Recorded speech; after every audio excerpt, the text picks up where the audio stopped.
آج یہی دجال کا گروہ ہے، چاہے آپ اس کو ریبنڈی فرقہ کہہ لیں یا دجالی گروہ کہہ لیں، خدا کی قسم ذرا فرق نہیں ہے۔ اور دجل اس لیے ہے اس میں کہ بظاہر دین کا لبادہ ہے اور بظاہر بھیڑوں کے رنگ میں بھیڑیے۔ ایک ہمارے اندر ایسا گروہ پیدا ہو گیا جس نے جہاد کا سارا میٹیریل ریبنڈ کی لوفری پہ فٹ کر دیا۔ یہ سب سے بڑی مصیبت ہے کہ جتنا جہاد کی آیات تھی اور یہ بھی یہودیت کا پرچار ہے، دجالیت کا پرچار ہے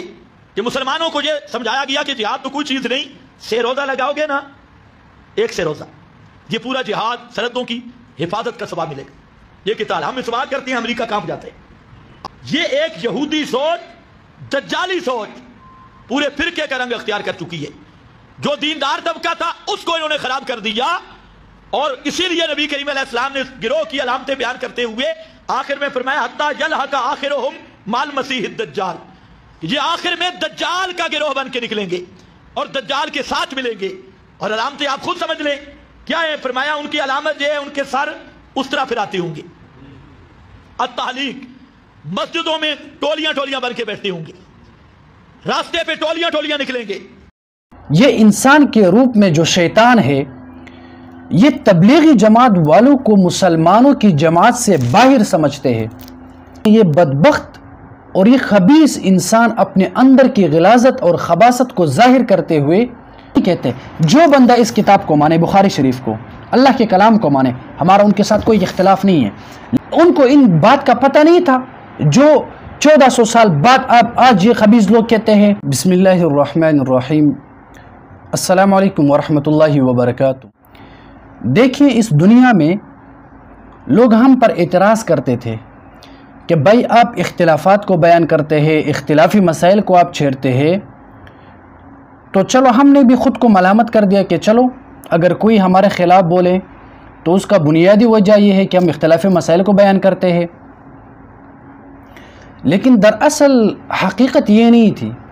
بلکہ حقیقت یہ ہے کہ جو فتنہ تھا ہم اس فتنے کے خلاف آواز اٹھا رہے تھے، اور لوگ غلط فہمی کی بنیاد پر ہمارے آواز کو بند کرنے کی ناکام کوشش کرنے میں لگے ہوئے تھے۔ دیکھیں، اس دنیا میں جو تبلیغی جماعت ہے وہ بہترین اخلاق رکھنے والی ایک جماعت ہے، وہ اپنے دشمنوں کے ساتھ بھی بدکلامی اور بدتمیزی سے پیش نہیں آتی۔ تبلیغی جماعت والوں کو لوگ مسجد میں مار مار کر گھسیٹتے ہوئے ان کو لاتوں کی برسات ان پر کر کے ان کو مسجد سے باہر نکال دیتے ہیں، لیکن اللہ رب العالمین نے ان لوگوں کو اتنا صبر دیا ہے کہ وہ کسی کو تیز بات تک نہیں کہتے۔ اس کا مطلب یہ نہیں کہ وہ کسی سے ڈرتے ہیں، اس کا مطلب یہ نہیں کہ وہ کسی سے اپنا بدلہ نہیں لے سکتے، اس کا مطلب یہ نہیں کہ وہ کسی کو جواب نہیں دے سکتے، نہیں، بلکہ اس کا مطلب یہ ہے کہ وہ لوگ صبر سے کام لیتے ہیں، وہ جناب محمد الرسول اللہ صلی اللہ علیہ وسلم کے نقش قدم پر چلنے والے لوگ ہیں۔ لیکن موجودہ دور میں یہ بدبخت اور یہ خبیث انسان اپنے اندر کی غلاظت اور خباثت کو ظاہر کرتے ہوئے تبلیغی جماعت کو دجال کے ساتھی اور خوارج قرار دینے لگا۔ وہ الفاظ جو کوئی ایک بڑے سے بڑا ایک گناہگار انسان کے بارے میں نہیں کہہ سکتا۔ ہم تو ان لوگوں کو بھی خوارج میں شمار نہیں کرتے ہیں جو اہل سنت والجماعت سے خارج ہو۔ خوارج کے دو معنی ہوتے ہیں، ایک وہ ہے جو اسلام سے خارج ہو، ایک وہ ہے جو اہل سنت والجماعت سے خارج ہو۔ لیکن یہ بدبخت جو انسان ہے، یہ انسان کے روپ میں جو شیطان ہے، یہ تبلیغی جماعت والوں کو مسلمانوں کی جماعت سے باہر سمجھتے ہیں، ان کو یہودی اور ان کو دجال کے ہم سفر سمجھتا ہے۔ اور ہمارے یہ پیغام شیئر کرنے کا مطلب کیا ہے؟ اختلاف پیدا کرنا؟ ہرگز ایسا نہیں ہے، بلکہ میں ان لوگوں کو پیغام دینا چاہتا ہوں کہ آپ اپنے چھوٹے بچے کو جو خالی ذہن ہوتا ہے، ان ظالموں کے پاس آپ قرآن مجید اور احادیث نبوی سیکھنے کے لیے آپ بھیج دیتے ہیں، وہ بچہ وہاں جا کر نہ تو قرآن سیکھتا ہے نہ احادیث نبوی کی تعلیمات حاصل کرتا ہے، بلکہ وہ وہاں پر مشرک، بدعتی اور خوارج کے فتوے رٹے لگا کر ایک بہترین انسان جو جناب محمد الرسول اللہ صلی اللہ علیہ وسلم کے سنتوں پر عمل کرنے والا ہو، اس پر کفر اور شرک کے فتوے لگاتے ہیں۔ آخر یہ اسلام کا درس ہے یا کسی دینی محمدیہ میں؟ تو یہ بالکل جائز نہیں ہے جو یہ لوگ کر رہے ہیں۔ اور دوسری ایک جو بات ہے، اس بات کی وضاحت بھی ضروری ہے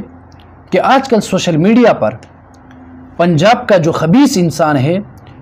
اس نے پیر مختار الدین شاہ صاحب کو دجال تک کہا، تبلیغی جماعت کو خوارج اور دجال کے ہم سفر تک کہا، یہودی تک کہا، اکاڑوی رحمہ اللہ کو ابلیس سے بڑا شیطان اور یہودی کہا، عبداللہ ابن ابی ابن سلول سے بڑا منافق کہا۔ آخر کب تک ہم خاموش رہیں گے؟ صبر کا بھی حد ہوتا ہے۔ تو یہاں پر میں اس مسئلے کی وضاحت کروں گا کہ اکابرین کے بارے میں تو ہم صبر کریں گے، لیکن ایک ایسا مسئلہ جس میں جناب محمد الرسول اللہ صلی اللہ علیہ وسلم کے سپاہی اور جناب محمد الرسول اللہ صلی اللہ علیہ وسلم کے جانشین حضرت عمر بن الخطاب رضی اللہ عنہ اور ابن عمر رضی اللہ عنہ اور حضرت عائشہ صدیقہ رضی اللہ تعالی عنہا کا آپس میں اختلاف ہے، یعنی مسئلہ سماع الموتیٰ۔ میں عوام کو کہنا چاہتا ہوں کہ دیکھیں، یہ مسئلہ ضروریات دین میں سے نہیں ہے۔ سماع الموتیٰ کا جو مسئلہ ہے، ضروریات دین سے معنی میری مراد یہ ہے کہ جب آپ قبر میں چلے جائیں گے تو وہاں پر فرشتے آپ سے سوال نہیں کریں گے کہ کیا آپ کا یہ عقیدہ ہے کہ مردے سنتے ہیں یا نہیں سنتے ہیں۔ قیامت کے دن جب حشر کا میدان لگے گا تو اللہ رب العالمین آپ سے یہ نہیں پوچھے گا کہ آپ کا کیا عقیدہ تھا کہ مردے سنتے ہیں یا نہیں سنتے۔ اس کے علاوہ مردے سنتے ہیں یا نہیں یہ کفر اور اسلام کا مسئلہ نہیں ہے، لیکن کم بخت جو لوگ ہیں، بدبختی یہ ہے کہ یہ لوگ 40-50 سال سے منبروں پر ہر جمعہ کے دن درس میں ہر دن فلاں بندہ مشرک ہے، کیوں؟ سماع الموتیٰ کا قائل ہے۔ اب میں عوام کو سمجھانا چاہتا ہوں کہ بھائی دیکھیں، مردے سنتے ہیں یا نہیں سنتے ہیں، اس سے ہمیں علماء کرام کو اور عوام کو کیا لینا دینا ہے؟ اور عوام کو میں کہنا چاہتا ہوں خصوصاً کہ یاد رہے، ہمارا ان لوگوں کے ساتھ اس مسئلہ پر اختلاف اور جھگڑا نہیں ہے کہ مردے سنتے ہیں یا نہیں سنتے ہیں، کیونکہ اس میں صحابہ کا اختلاف تھا۔ اس میں اس مسئلہ پر مناظرہ کرنا کہ مردے سنتے ہیں یا نہیں سنتے ہیں، یہ دراصل اپنے وقت کو ضائع کرنا ہے۔ اس پر مناظرہ کرنے کی ضرورت نہیں ہے، اور خصوصاً جو پنجپیری جماعت کے جو انسانی روپ میں جو شیاطین ہے، ان کے ساتھ مناظرہ کرنا اور ان کو دلائل پیش کرنا، یہ اپنے وقت کو برباد کرنے کے مترادف ہے۔ لیکن مجبور ہو جاتے ہیں ہم ان کے اوقات کے اندر لانے کے لیے سب کچھ کرتے ہیں، لیکن وہ بھی موضوع پر بات کرنا مناسب ہوتا ہے۔ لیکن عوام بار بار کہتے ہیں کہ مردے سنتے ہیں نہیں سنتے۔ بھائی آپ لوگوں کا مردوں کے ساتھ کیا کام ہے؟ سنتے ہیں نہیں سنتے وہ الگ مسئلہ ہے، یہ ضروری نہیں ہے۔ نہ تو قبر میں آپ سے پوچھا جائے گا، نہ حشر میں آپ سے پوچھا جائے گا، نہ اگر کوئی بندہ یہ کہے کہ مردہ نہیں سنتا یا سنتا ہے اس کا ایمان، یہ کوئی ایمان اور کفر کا مسئلہ بھی نہیں ہے۔ اب آتے ہیں اصل مسئلہ کی طرف کہ ہمارا ان لوگوں کے ساتھ جس بات پر اختلاف ہے اور ہم ان لوگوں کے ساتھ جو علمی میدان میں لڑائی جھگڑا کرتے ہیں، وہ صرف اس بات پر ہے کہ بھائی آپ یہ بات نہ کریں کہ جو بندہ یہ کہے کہ مردہ سنتا ہے آپ اس کو مشرک قرار نہ دیں۔ یہ ظالم اپنے بیانات میں کہتے ہیں کہ جو بندہ سماع الموتیٰ کا قائل ہو، جو بندہ کہے کہ مردہ سنتا ہے، مردے سنتے ہیں، تو یہ بندہ ابو جہل سے بڑا کافر ہے، فرعون سے بڑا کافر ہے، نعوذ باللہ۔ تو اب یہاں پر میں مخاطب کروں گا سپاہی صحابہ والے جو علماء کرام ہے یا سپاہی صحابہ والے جو طلباء کرام ہے، آپ لوگ گلی گلی میدانوں میں آپ لوگ یہ نعرہ لگاتے ہیں کہ واہ صحابہ واہ، لیکن کیا حضرت عمر رضی اللہ عنہ کیا وہ سماع الموتیٰ کے قائل نہیں تھے؟ کیا ابن عمر رضی اللہ عنہ سماع الموتیٰ کے قائل نہیں تھے؟ جب شیعہ لوگ ہمارے صحابہ کرام کے بارے میں کچھ نازیبا الفاظ استعمال کرتے ہیں تو سب سے پہلے میں اور پھر تمام مسلمان ان کے خلاف میدان میں اترتے ہیں اور ان کو جوابات بھی دیتے ہیں۔ لیکن میرا سوال علماء کرام سے یہ ہے کہ آخر جو لوگ حضرت عمر رضی اللہ عنہ اور ابن عمر رضی اللہ عنہ کو نعوذ باللہ من ذالک ابو جہل سے بڑا کافر قرار دیتے ہیں، اگرچہ وہ ان کا نام نہیں لیتے، لیکن ان کا دعویٰ ہے کہ جو بھی سماع الموتیٰ کا قائل ہو وہ ابو جہل سے بڑا کافر اور مرتد اور لعین اور شیطان انسان ہے۔ تو اب ظاہر سی بات ہے کہ کنائی جو الفاظ ہوتے ہیں، کنایا جو ہے وہ صریح ہے، وہ زیادہ واضح ہوتا ہے صراحتاً الفاظ کے ذکر کرنے سے۔ تو اب میں تمام مسلمانوں سے کہنا چاہتا ہوں کہ دیکھیں، پنجپیری جماعت کے ساتھ ہماری کوئی چھوٹی موٹی بات پر کوئی لڑائی جھگڑا نہیں ہے، یہ ایمان کا تقاضا ہے ان لوگوں کا رد کرنا۔ جو مولوی پنجپیری جماعت کا رد نہ کرے وہ مولوی نہیں اور ان کا ایمان کامل نہیں۔ کیوں؟ کیونکہ پنجپیری جماعت والے صحابہ کرام کو نعوذ باللہ مشرک تک قرار دیتے ہیں، پنجپیری جماعت والے جناب محمد رسول اللہ صلی اللہ علیہ وسلم کا انکار کرتے ہیں، حدیث کا۔ تو جب یہ احادیث کا بھی انکار کرتے ہیں، صحابہ کرام پر اعتراض کرتے ہیں، صحابہ کرام پر کفر کے فتوے لگاتے ہیں نعوذ باللہ، تو پھر ان لوگوں کا رد کرنا آپ کا ایمانی اور بنیادی تقاضا اور آپ کا بنیادی فریضہ بنتا ہے کہ آپ ان لوگوں کا رد کریں۔ ہمارے بعض علماء کرام، ہمارے بعض بڑے ہمیں کہتے ہیں کہ آپ اختلافی مسائل کو بیان کرنا چھوڑے، سماع الموتیٰ کا مسئلہ ضروری نہیں ہے۔ میں ان لوگوں کو کہنا چاہتا ہوں کہ ہمیں خاموش کرنے سے پہلے آپ لوگوں نے کبھی سوچا ہے کہ بھائی سماع الموتیٰ کا جو مسئلہ ہے، اگر مردے سنتے ہیں یا نہیں سنتے ہیں وہ الگ بات ہے، مردے سنتے ہیں یا نہیں سنتے ہیں وہ الگ بات ہے، اس پر بات کرنی نہیں چاہیے۔ میں اس بات کا قائل ہوں کہ اس پر بات کرنا، اس پر مناظرہ کرنا اپنے وقت کو ضائع کرنا ہے، لیکن جو بنیادی مسئلہ ہے وہ یہ نہیں کہ مردہ سنتا ہے یا نہیں سنتا ہے، بنیادی مسئلہ یہ ہے کہ بھائی جو لوگ یہ کہتے ہیں کہ جو بھی مردے کے سننے کا قائل ہو وہ مشرک ہے، تو اس کا فتویٰ صحابہ پر لگتا ہے، اور صحابہ کا دفاع کرنا ہم اپنا بنیادی فریضہ سمجھتے ہیں۔ اب دیکھیں دنیا میں کتنے کفار ہیں، ظاہر سی بات ہے کہ ہم کفار کے خلاف ہیں، کفار ہمارے دشمن ہیں، لیکن آپ لوگوں نے کبھی دیکھا ہے کہ ایک مسلمان مولوی بلا وجہ اپنے ملک کے اندر کسی ایک کافر کے ساتھ لڑائی جھگڑا کرے، اس کو گالی دے، اس کو برا بالا کرے، بلا وجہ اس سے اختلاف کرے؟ مذہب کا اختلاف اپنی جگہ، لیکن ممبروں پر آپ نے کبھی دیکھا ہے کہ کوئی مولوی اٹھ کر کسی ایک خاص کافر کو جو مسلمانوں کے ملک میں رہتا ہو اس کو گالیاں دے، ان کو برا بالا کہے، ان کے عزت اور ناموس کا خیال نہ رکھے، ان کی بے عزتی کرے، ان کی توہین کرے، ان کو ماں بہن کی گالیاں دے؟ آپ نے کبھی دیکھا ہے؟ نہیں۔ کیوں؟ کیونکہ وہ اگرچہ کافر ہے، لیکن اسلام کا درس یہ نہیں کہ آپ اس کی تذلیل کریں اور آپ ان کو برا بالا کریں، بلا وجہ ان کے عزت نفس کو آپ مجروح کریں، ان کو گالی دینا، شریعت میں کسی کافر کو بھی گالی دینا یہ جائز نہیں ہے۔ اور پھر ایک مسلمان کو گالی دینا، ان کو خوارج کہہ دینا، ان کو دجال کہنا، شیطان کہنا، منافق اعظم کہنا، اسی طرح کے برے القابات سے کسی مسلمان کو یاد کرنا، یہ کب اسلام میں جائز ہو گیا ہے؟ اور دوسری طرف دیکھیں، جب کافر اللہ کو نہیں مانتا، جناب محمد الرسول اللہ صلی اللہ علیہ وسلم کو نہیں مانتا، تو آپ نے کبھی کسی مولوی کو دیکھا ہے کہ وہ ہاتھ میں تلوار لے کر اپنے ملک کے اندر کسی کافر کو قتل کرے کہ آپ اللہ کو نہیں مانتے، آپ ہمارے دین کو نہیں مانتے؟ پاکستان میں کتنے عیسائی لوگ ہیں، کتنے غیر مسلم لوگ یہاں رہتے ہیں، کبھی دیکھا ہے کہ کوئی کسی کو قتل کرنے لگا ہو یا کوئی کسی کو مارنے لگا ہو کوئی مولوی؟ نہیں۔ کیوں؟ کہ جو غیر مسلم جو لوگ ہیں وہ اپنے عقیدے پر ہے لیکن ہمارے عقیدے کو چھیڑتے نہیں ہیں، وہ صحابہ کی شان میں گستاخی نہیں کرتے ہیں، لیکن جب کوئی شیعہ لوگوں کے ساتھ آپ دیکھیں، ہمارے سنی علماء کرام اور شیعہ علماء کرام کے آپس میں ہمیشہ جھگڑا اور لڑائی اور جھگڑا رہتا ہے۔ وہ کیوں؟ کیونکہ وہ لوگ صحابہ کے دشمن ہیں، وہ لوگ صحابہ کو نعوذ باللہ کافر مانتے ہیں، وہ لوگ صحابہ کو نعوذ باللہ مشرک سمجھتے ہیں۔ تو جب شیعہ حضرات کے ساتھ ہمارے دشمنی اس بات پر ہے کہ وہ صحابہ کے گستاخ ہے، وہ صحابہ کے دشمن ہے، تو پھر پنجپیری جو جماعت ہے ان کے ساتھ ہم لڑائی جھگڑا کیوں نہیں کرتے؟ ان کو ہم جواب کیوں نہیں دیتے؟ ان لوگوں میں اور شیعہ حضرات میں فرق کیا ہے؟ آج موجودہ دور میں جو حسن اللہ یاری صاحب جو ہے یا اس طرح کوئی نام ہے وہ شیعہ، سارے سنی علماء کرام ان کے خلاف لگے ہوئے ہیں، ان پر بولتے ہیں کیوں وہ صحابہ کا گستاخ ہے، وہ صحابہ کو نعوذ باللہ کفر کی نسبت کرتا ہے۔ آپ نے کبھی سوچا ہے کہ وہ امریکہ میں بیٹھ کر وہ صحابہ پر تنقید کرتا ہے؟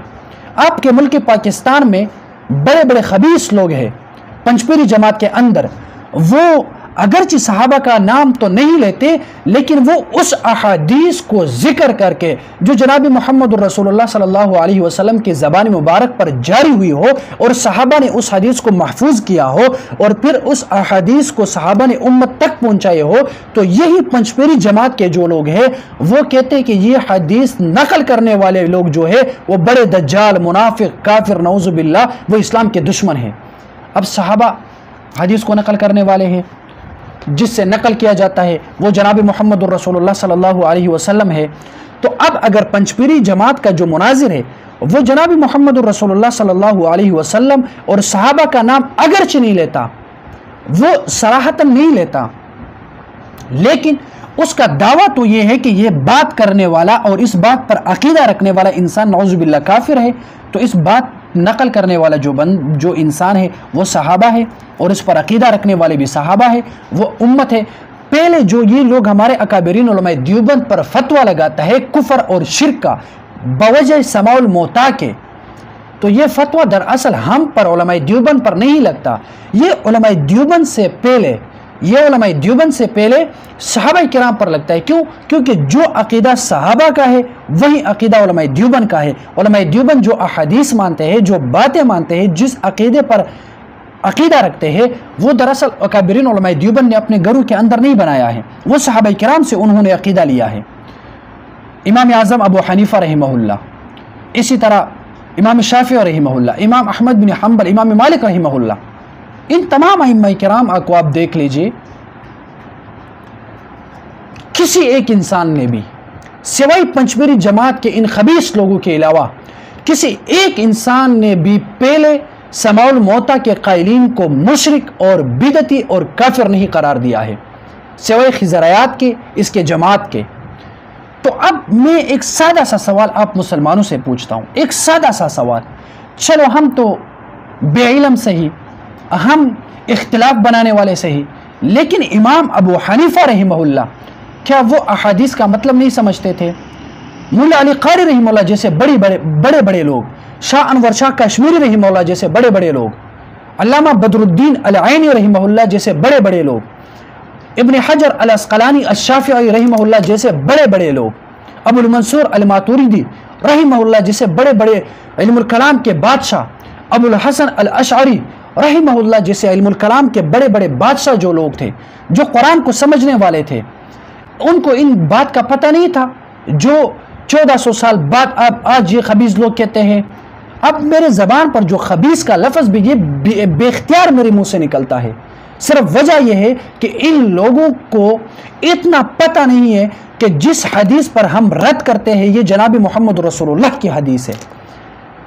جن لوگوں پر ہم رد کرتے ہیں ان کے بارے میں اللہ فرماتے ہیں اولئک هم المفلحون اولئک هم الراشدون۔ جب جناب محمد الرسول اللہ کے صحابہ سے ہم نقل کرتے ہیں انہ لا يسمع قرع نعالهم کہ یہ جو میت قبر میں رکھے جائے، یہ جو لوگ قبر سے واپس چلے جاتے ہیں ان کی جو جوتی کی جو آواز ہوتے ہیں یعنی وہ چلتے ہیں ان کے قدموں کی جو آواز ہوتی ہے، مردے تو وہ بھی سنتے ہیں۔ رسول اللہ صلی اللہ علیہ وسلم کی حدیث ہے جب قبر میں میت کو رکھا جائے، ایک مردے کو قبر میں رکھا جائے اور پھر یہ لوگ واپس چلے جائے تو فرشتے آتے ہیں، ان سے سوالات کرتے ہیں، ان سے پوچھتے ہیں اس قبر کے اندر، اور پنجپیری لوگ یہ کہتے ہیں کہ جو بندہ یہ کہے کہ اس قبر کے اندر سوال اور جواب اور عذاب ہوتا ہے، جو قبر لوگ خود اپنے ہاتھوں سے بنائے، یہ بندہ نعوذ باللہ مشرک ہے، کافر ہے۔ تو میں مسلمانوں سے کہنا چاہتا ہوں آپ غفلت کی نیند سے بیدار ہو جائے۔ ہمارا جن لوگوں کے ساتھ مقابلہ ہے، جن لوگوں کے ساتھ ہم لڑائی جھگڑا کرتے ہیں علمی میدان میں، وہ کوئی عام لوگ نہیں ہیں، وہ جناب محمد رسول اللہ کے احادیث کا مذاق اڑانے والے لوگ ہیں، وہ جناب صحابہ کرام رضوان اللہ تعالی علیہم اجمعین کو نعوذ باللہ غیر مسلم کہنے والے لوگ ہیں، وہ تبلیغی جماعت کو خوارج میں حساب کرتے ہیں، وہ تبلیغی جماعت کو دجال کا لشکر شمار کرتے ہیں، خضریات جیسے خبیث لوگ۔ تو اب آپ ہی مجھے کہہ دیجئے کہ یہ میرے سامنے بخاری شریف پڑی ہوئی ہے، یہ بخاری شریف، اس میں اگر ایک حدیث آ جائے اور میں اس حدیث پر عمل کروں، میں وہ بیان کروں، اور سامنے سے خضریات جیسے ہزاروں مولوی، ہزاروں نہیں ہیں، چند مولوی ہے جماعت اشاعت التلبیس والضلالہ پنجپیر جماعت کے، جو وہ آ کر ہمیں کہے کہ بھائی بخاری شریف میں جو حدیث ہے یہ قرآن کے خلاف ہے، تو میں آپ مسلمانوں سے ایک سادہ سا سوال پوچھنا چاہتا ہوں کہ بھائی امام بخاری رحمہ اللہ جیسے بڑے لوگ وہ یہ نہیں سمجھتے تھے کہ جس کتاب میں امام بخاری رحمہ اللہ بخاری شریف میں جو روایت نقل کرتے ہیں یہ قرآن کے خلاف ہے، امام بخاری رحمہ اللہ وہ نہیں سمجھ سکتے تھے کیا کہ آج خضریات سمجھنے لگا ہے؟ یہ جامع الترمذی، تو کیا اتنی بڑی کتاب جو کئی سالوں سے صدیوں سے یہ کتاب پڑھائی جاتی ہے، تو اتنے بڑے بڑے علماء کرام اور لکھنے والے علماء کرام کو پتہ نہیں تھا کہ جو احادیث ہم لکھتے ہیں یہ قرآن اور احادیث کے خلاف ہے؟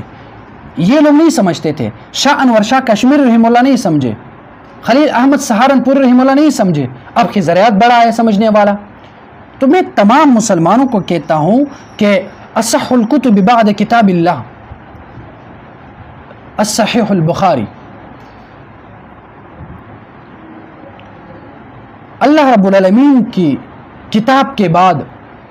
جو صحیح کتاب ہے وہ بخاری شریف ہے۔ اب اگر کوئی بندہ اٹھ کر اس بخاری شریف کا انکار کرے تو آپ بتائیں ہم اس بندے کے ساتھ اختلاف نہ کریں تو کیا ہم ان کے گلے میں پھولوں کے ہار ڈالیں گے؟ تو میں تمام مسلمانوں کو کہنا چاہتا ہوں کہ بھائی اگر آپ اہل الحق کا ساتھ نہیں دے سکتے تو اہل الباطل کی طرف سے وکالت بھی نہ کریں۔ اگر آپ علماء حق علماء دیوبند کا ساتھ نہیں دے سکتے تو پھر پنجپیری جماعت کے لیے وکالت بھی نہ کریں۔ یہ وہ جماعت ہے جس نے نیلوی جیسے منکر حدیث کو پیدا کیا، یہ وہ جماعت ہے جس نے ملتانی جیسے بڑے بڑے گمراہ لوگوں کو تیار کیا ہے، جس نے اس کتاب کے خلاف بخاری شریف کے خلاف اس نے کتاب لکھی تھی اور نعوذ باللہ وہ امام بخاری رحمہ اللہ کو گالیاں دیتا تھا۔ جماعت اشاعت التوحید نے خضریات جیسے لوگ پیدا کیے جو تبلیغی جماعت کو نعوذ باللہ کافر اور خوارج اور یہودی اور دجال کے لشکر میں شمار کرتے ہیں۔ پنجپیری جماعت نے منیر شاکر جیسے لوگ کو پیدا کیے جو بخاری شریف کو نعوذ باللہ اور امام بخاری اور بڑے بڑے ائمہ کرام کے محدثین کے فقہاء کرام کی توہین اور گستاخی کرتے ہیں۔ تو ان لوگوں کا اگر ہم مقابلہ نہ کریں گے تو پھر ہم جناب محمد الرسول اللہ صلی اللہ علیہ وسلم کی یہ جو احادیث ہے اس کو پڑھنے کا مطلب کیا ہوا؟ اللہ کا کلام پڑھنے کا مطلب کیا ہوا کہ ہم باطل پر رد نہ کریں؟ اور میں مسلمانوں کو سمجھانا چاہتا ہوں، خدا را سوچئے، ہمارا قرآن جو ہے وہ الفرقان ہے، وہ اسلام اور کفر اور حق اور باطل کے مابین فرق کرنے والی ایک کتاب ہے۔ اگر حق بات کرنے سے اختلاف پیدا ہونا بری بات ہوتی تو جناب محمد الرسول اللہ صلی اللہ علیہ وسلم حق بات کہہ کر کفار اور مسلمان کے مابین وہ اختلاف پیدا نہیں فرماتے، لیکن اختلاف پیدا کرنا حق اور باطل کے مابین یہی ایمان کا تقاضا ہے۔ اب بعض لوگ کہیں گے کہ وہ تو کافر تھے، کافروں کے ساتھ اختلاف تھا، تو میں آپ لوگوں سے کہتا ہوں کہ اللہ کا پیغمبر علیہ الصلوۃ والسلام وہ بھی فرماتا تھا کہ اے لوگوں قرآن کی طرف آ جاؤ، میرے احادیث پر عمل کرو۔ جو لوگ قرآن اور احادیث پر عمل نہیں کرتے تھے، قرآن اور احادیث کے خلاف تھے، رسول اللہ ان کے خلاف تھے۔ تو ہم بھی آج اس زمانے میں یہ نہیں کہتے جو بندہ اس کتاب کو مانے، بخاری شریف کو، اللہ کے کلام کو مانے، ہمارا ان کے ساتھ کوئی اختلاف نہیں ہے، لیکن جو بندہ اس کتاب کو نہ مانے، بخاری شریف کو، جو بندہ اللہ کے کلام کو نہ مانے، ظاہر سی بات ہے ہم ان کے ساتھ اختلاف کریں گے، چاہے آپ کے نظروں میں وہ اس زمانے کا ایک بہت بڑا بزرگ اور ایک بہت بڑا عالم الدین کیوں نہ ہو۔ جو بخاری شریف کو نہ مانے، جو مسلم، نسائی، ابو داؤد، ترمذی ان کتابوں کو نہ مانے، تو وہ مسلمان اور عالم کیسے ہوا؟ تو میں مسلمانوں سے آخری بار یہ پیغام شیئر کرنا چاہتا ہوں،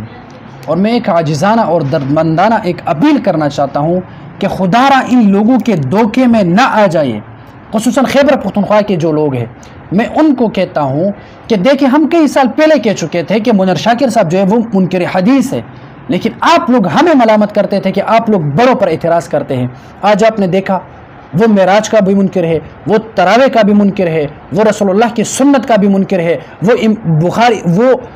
بخاری شریف کے احادیث کا بھی منکر ہے۔ آپ دیکھ لیں، اسی طرح بہت جلد ہی خضر آیات وہ بھی اپنا اصلی شکل اختیار کر کے ابھی بھی وہ کچھ ظاہر کر چکا ہے، لیکن آپ لوگوں نے ان کے بیانات کو نہیں سنے ہیں۔ لیکن آپ لوگ ان کے بیانات کو سنیے، اس کے بعد آپ لوگوں کو پتہ چلے گا کہ یہ سب سے بڑا منکر حدیث اور سب سے بڑا ملحد جو انسان ہے وہ خضر آیات صاحب ہے۔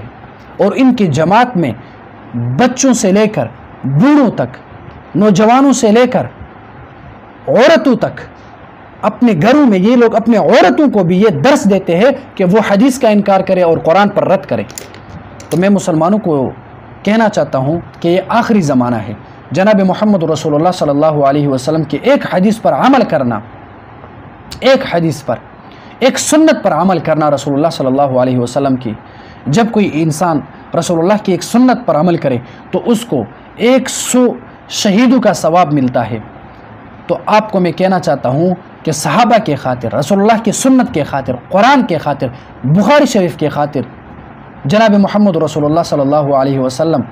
کی زبان پر جاری ہوئی احادیث کے خاطر اٹھیں، ان احادیث کا دفاع کریں، صحابہ کا دفاع کریں، قرآن کا دفاع کریں، اور جناب محمد رسول اللہ صلی اللہ علیہ وسلم کی شریعت اور دین کا دفاع کریں، اور ان لوگوں کے خلاف میدان عمل میں اتریں اور ان لوگوں کا راستہ رکھیں، تاکہ یہ ہمارے آنے والے آئندہ جو نوجوان نسل ہے ان کو مزید گمراہ نہ کریں۔ خصوصاً میں سپاہی صحابہ والوں سے کہتا ہوں کہ اگر آپ شیعہ لوگوں کے خلاف بولتے ہیں، اگر مقصد اللہ کی رضا اور صحابہ کا دفاع مقصود ہو، تو پھر سماع الموتیٰ کے حدیث نقل کرنے والے صحابی ہے، اور خضر آیات کے نزدیک جو بھی سماع الموتیٰ کا قائل ہے وہ کافر ہے، اور سماع الموتیٰ کا سب سے بڑا قائل اور سماع الموتیٰ کا عقیدہ رکھنے والے سب سے پہلے انسان جو ہے وہ رسول اللہ صلی اللہ علیہ وسلم اور صحابہ کرام ہیں، اور وہ حضرت عمر رضی اللہ عنہ ہے۔ تو جب کوئی سماع الموتیٰ کے قائل کو مشرک کہے تو فتویٰ عمر رضی اللہ عنہ پر لگتا ہے۔ تو اب ہمارا ایمان کا تقاضا ہے کہ ہم صحابہ کے دفاع کے لیے میدان میں ہم اتریں۔ میں آخر میں پھر بھی کہتا ہوں کہ مردے چاہے سنتے ہیں یا نہیں سنتے ہیں، ہمیں کچھ لینا دینا نہیں ہے۔ بعض صحابہ نے کہا تھا کہ مردے سنتے ہیں، بعض نے کہا نہیں سنتے ہیں، لیکن جس نے کہا تھا کہ نہیں سنتے ہیں وہ تو ٹھیک، لیکن جس نے کہا تھا کہ نہیں سنتے ہیں، ان صحابہ کرام نے اپنی ان باتوں سے رجوع کیا ہے۔ میں انشاءاللہ تفسیر علماء کرام کے لیے اس پر بھی میں ایک ویڈیو پیغام جاری کروں گا، لیکن میرا آج کا پیغام یہ خصوصاً عوام کے لیے ہے۔ تو اس باتوں پر غور کرے، فکر کرے، سوچ لے، ایک بار نہیں 1000 بار سوچ لے کہ ہم کبھی بھی اپنی ذات کا دفاع نہیں کرتے ہیں، ہم کبھی بھی اپنے قوم کا دفاع نہیں کرتے ہیں، ہم صرف اور صرف جناب محمد رسول اللہ صلی اللہ علیہ وسلم کے احادیث اور صحابہ کا دفاع کرتے ہیں۔ اور اگر کوئی انسان ہمیں صحابہ کا دفاع کرنے سے روکے یا احادیث کے دفاع کرنے سے روکے تو ہم انشاءاللہ سب کچھ قربان کرنے کے لیے تو تیار ہیں، لیکن جناب محمد رسول اللہ صلی اللہ علیہ وسلم کے احادیث اور صحابہ کرام کو چھوڑنے کے لیے تیار نہیں ہے۔ اللہ رب العالمین ہمیں اور آپ لوگوں کو تمام زندگی صحابہ کرام کی غلامی میں گزارنے کی توفیق عطا فرمائے، اور اللہ رب العالمین ہمیں مرتے دم تک صحابہ کرام کے غلامی نصیب فرمائے۔ اللہم صلی علی روح محمد فی الارواح، اللہم صلی علی جسد محمد فی الاجساد، اللہم صلی علی قبر محمد فی القبور۔